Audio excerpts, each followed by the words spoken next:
तो बच्चों एक बार फिर से आपका स्वागत है हमारे इस यूट्यूब चैनल स्टडी स्मार्ट पर। अगर आप चैनल पर नए हैं तो सब्सक्राइब कर दीजिएगा। आरडी शर्मा ऑब्जेक्टिव चल रहा है हमारा। मैंने 2 चैप्टर कंप्लीट करा दिया है, लीनियर इक्वेशन और सेट, और उनकी प्लेलिस्ट भी क्रिएट कर दिया है। लगभग मैंने कोशिश किया है कि सारे क्वेश्चन को ही मैंने बताया है। अब यहाँ पे मैं क्वेश्चन नंबर 5 लेके आया हूँ Cartesian product of a set का, और 4 तक मैंने इसमें भी बता दिया है। अब देखिए इसको कैसे सॉल्व करेंगे। ए एंड बी भी 2 सेट्स, ए और बी 2 सेट्स हैं, हैविंग 3 एलिमेंट्स इन कॉमन। इसका मतलब ज़रूर समझ लीजिएगा, हैविंग 3 एलिमेंट्स इन कॉमन का मतलब क्या होता है।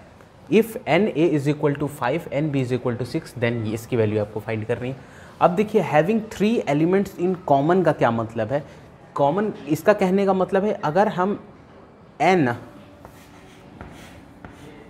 ए इंटरसेक्शन बी ले लें तो हमारे पास वैल्यू 3 आएगी। कहने का मतलब है ए और बी का जो कॉमन एलिमेंट्स होंगे वो 3 होंगे। इसका मतलब बस यही है, सिंपल सा है। ए और बी के इंटरसेक्शन अगर आप कर दें तो आपको 3 एलिमेंट मिलेंगे। इसका मतलब है हैविंग 3 एलिमेंट्स इन कॉमन का मतलब है।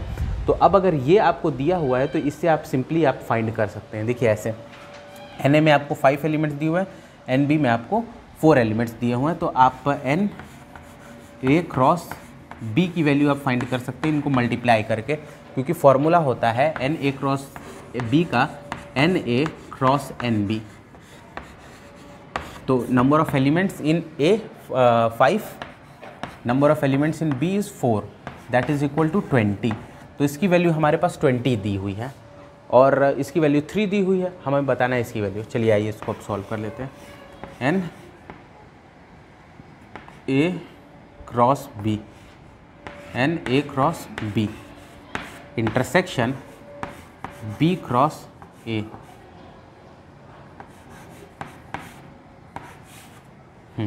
अब यहाँ पे देखें, क्योंकि हम ए क्रॉस बी और बी क्रॉस ए करने के बाद हम उसका इंटरसेक्शन नहीं ले सकते हैं। अगर हम इसको इधर एन ए क्रॉस बी ले लें और बी क्रॉस ए ले लें तो हम उसका इंटरसेक्शन नहीं ले सकते, क्योंकि हमें एलिमेंट्स के बारे में नहीं जानकारी है। इसीलिए हम इसको डिस्ट्रीब्यूटिव लॉ का यूज़ करके इसको फर्दर सॉल्व करने की कोशिश करेंगे।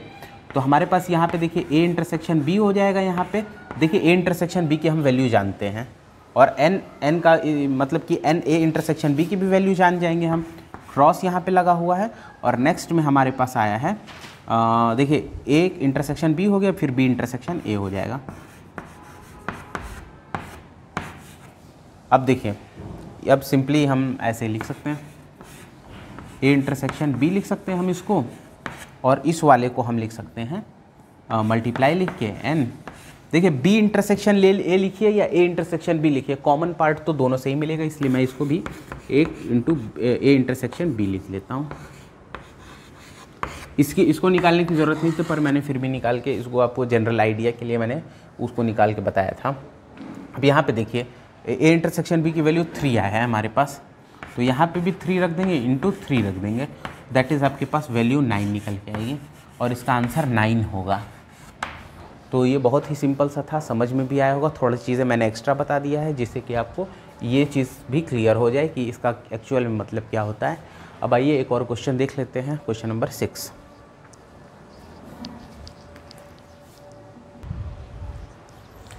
तो बच्चों यहाँ पे मैंने क्वेश्चन नंबर 6 और 7 को स्किप कर दिया है, क्योंकि 6 क्वेश्चन तो पूरा फार्मूला बेस्ड था। वो तो एक फार्मूला है ही, उसको आप याद कर लीजिएगा।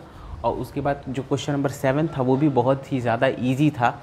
बस उसको ए को सेपरेट कर लेना था, उसमें एक वैल्यू जो आपके ऑप्शन में दिया हुआ था उसको पुट करना था, और आपको एक रिजल्ट मिलेगा जो कि आंसर से मैच कर जाएगा। क्वेश्चन नंबर 8 थोड़ा सा डिफरेंट था, इसलिए इसको मैंने ले लिया है सॉल्व कराने के लिए। देखिए, if R is the relation on a set Z, अगर कोई आर रिलेशन है सेट जेड में of integer and is given by x comma y belongs to R, और modulus of x minus Y is less than equal to 1 है यहाँ पे लिखा हुआ। तो सबसे पहले इसको रिफ्लेक्सिव चेक करेंगे हम लोग, रिफ्लेक्सिव। तो रिफ्लेक्सिव चेक करने के लिए इसकी हमें डेफिनेशन पता होनी चाहिए। तो डेफिनेशन जो रिफ्लेक्सिव की होती है वो ये होती है कि अगर ए कॉमा बी बिलोंग कर रहा है आर को, अगर ए कॉमा बी बिलोंग कर रहा है आर से, तो then A comma A also belongs to R. तो a कॉमा a को भी बिलोंग करना चाहिए R से, ये डेफिनेशन होती है।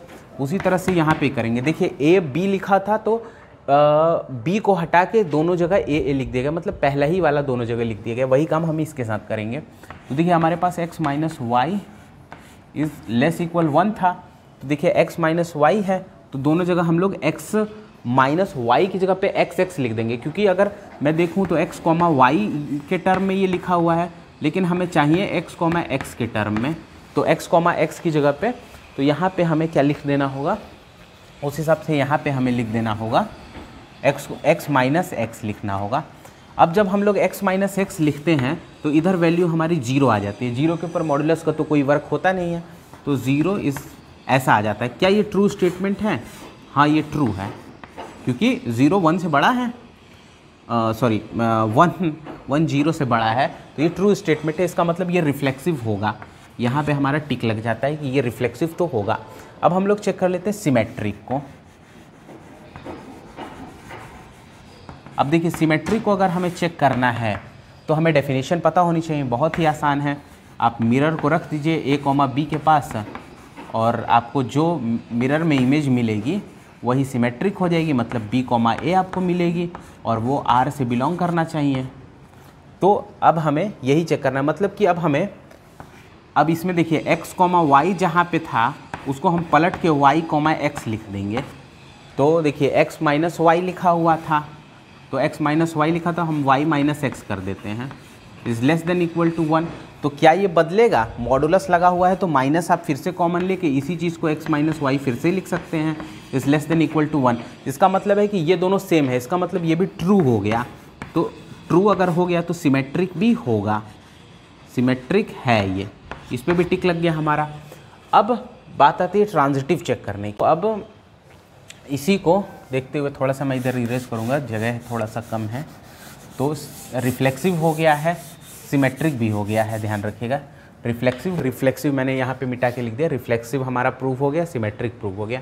अब हमें ट्रांजिटिव देखना है, ट्रांजिटिव। तो ट्रांजिटिव देखने के लिए सबसे पहले इसका डेफिनेशन पता होना चाहिए। डेफिनेशन होता है a कॉमा b अगर बिलोंग कर रहा है R से और साथ ही साथ a कॉमा c भी बिलोंग कर रहा है R से, तो ये ज़रूरी होना चाहिए कि a कॉमा c को भी बिलोंग करना चाहिए R से।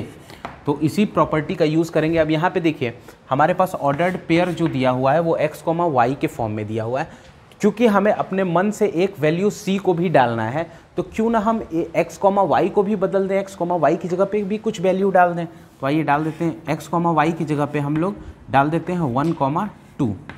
तो देखिए ये x की जगह ले लेगा, ये y की जगह ले लेगा, 1 कॉमा 2 डाल दिए हम यहाँ पे। और यहाँ पे देखिए पहले वाले को रिपीट कराना है, क्योंकि यहाँ पे देखिए b और b रिपीट होना चाहिए था। ओह शिट, यहाँ पे सॉरी गड़बड़ हो गया, यहाँ पे b कॉमा c होना चाहिए था। देखिए ये वाला रिपीट होना चाहिए था। तो यहाँ पे देखिए 2 मैंने लिखा, तो 2 कॉमा यहाँ पे 3 अगर हम लिख दें तो उसकी वैल्यू हमारी निकल के आनी चाहिए थी 1 कॉमा 3। आइए इन सब की वैल्यूज़ को इसमें पुट करके देख लेते हैं। पहले वाली अगर वैल्यू पुट करेंगे तो 1 minus 2 that is equal to positive का ही 1 निकलेगा, क्योंकि मॉडुलस है। तो ये वाला ट्रू स्टेटमेंट निकलता है हमारा पहले वाला, ये वाला पुट करने पर। अब इसको भी पुट करके इसमें देख लेते हैं। तो अगर हम इसको पुट करते हैं तो 2 कॉमा 2 माइनस 3 हो जाएगा। 2 माइनस 3 मतलब 1 निकला, ये भी हमारा ट्रू स्टेटमेंट निकल आया। अब हमें वो वाला पुट करना है। तो देखिए अगर हम यहाँ पे 1 माइनस 3 पुट करते हैं तो हमारे पास वैल्यू आएगी 2, जो कि क्या 1 से कम है या इक्वल है? नहीं, ये वाला स्टेटमेंट हमारा गड़बड़ हो रहा है। इसका मतलब ये ट्रांजिटिव नहीं होगा, not transitive relation, not transitive. तो ऑप्शन हमारा कौन सा सही होगा? Reflexive and symmetric. तो देखिए रिफ्लेक्सिव एंड सिमेट्रिक बी वाला ऑप्शन करेक्ट है। उम्मीद है ये क्वेश्चन समझ में आया होगा। ये क्वेश्चन थोड़ा सा इंपॉर्टेंट था, इसलिए इसको एक बार आप खुद से भी प्रैक्टिस अवश्य ही कर लीजिएगा, तभी आपको अच्छे से क्लियर हो जाएगा, समझ में भी आएगा। और कमेंट में बताइए कि ये मैंने कैसा बताया है, अगर आपको पसंद आया हो तो। और अगर कोई डाउट रह गया हो तो आप हमसे पूछ सकते हैं। धन्यवाद।